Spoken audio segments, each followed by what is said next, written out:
எல்லாருக்கும் காலை வணக்கம். நான் உங்கள் குட்டி பார்ப்பேன். இன்றைக்கி என்ன தகவல் பார்க்கலான்னா, நம்ம வந்து இந்த ஆஸ்பர்ன்ற ஒரு கெமிக்கல் வந்து வாங்கின்னு வந்தோம் போன பேட்ச் முடிச்சுட்டு.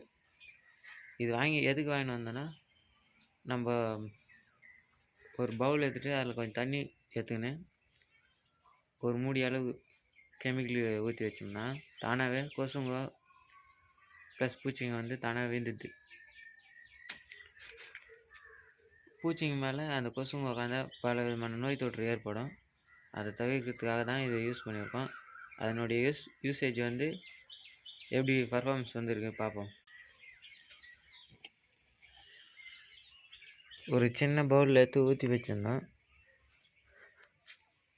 பரவாயில்ல, தானாகவே வந்து பூச்சிங்கெலாம் சேர்த்து சாகுதுங்க. ஓரளவுக்கு ஓகே தான். அதே மாதிரி இந்த ஸ்டாண்ட் ரேக் இருக்குதுல்ல, அது எல்லா இடத்துலையும் ஊற்றி வச்சுருந்தோம்.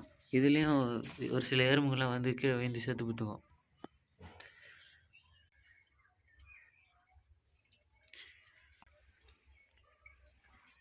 ரேக் சுற்றி ஒரு 6 பவுல் வச்சுருந்தோம். 6 பவுல்லையும் இந்த கெமிக்கல் ஊற்றி வச்சுருந்தோம். சின்ன சின்ன எறும்புகள்லாம் மாட்டி சேர்த்துக்கிது.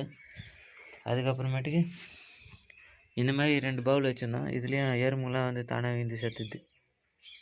பறக்கிற பூச்சிங்கெல்லாம் கூட. இந்த கெமிக்கல் வெறும் 125 ரூபா தான். நான் இப்போ தான் ஃபஸ்ட் டைம் வந்து யூஸ் பண்ணேன். ஓரளவுக்கு பரவாயில்ல. நானே சும்மா விதிக்குன்னு தான் வாங்கின்னு வந்தேன். ஏதோ சும்மா சொல்கிறாங்க அப்படின்ட்டு. இருந்தாலும் பரவாயில்ல. பட்டுக்குடோனில் ஊசிலாம் பிரச்சனை வரும். அது தானாகவே வந்து தண்ணியில் விழுந்தாங்க. அதான இது வரைக்கும் விழலை. அதுக்காக தான் மெயினாக வாங்கின்னு வந்தது. பார்ப்போம், இன்னும் 2-3 நாள் போனால் தான் இதனுடைய முழு ரிசல்ட்டு தெரியும். என்றும் புதிய தலைமுறை விவசாயிகளுக்காக நான் உங்கள் குட்டி ஃபார்மர். என்றும் நமது பயணம் தொடரும் விவசாயிகளுக்காக. இந்த தகவல் பிடிச்சா ஏற்றுங்க, இல்லை பிடிச்ச தகவல் தேடி காத்துங்க. அந்த தகவல் எல்லாருக்கும் ஷேர் பண்ணுங்கள், தெரிஞ்சுக்கிட்டோம்.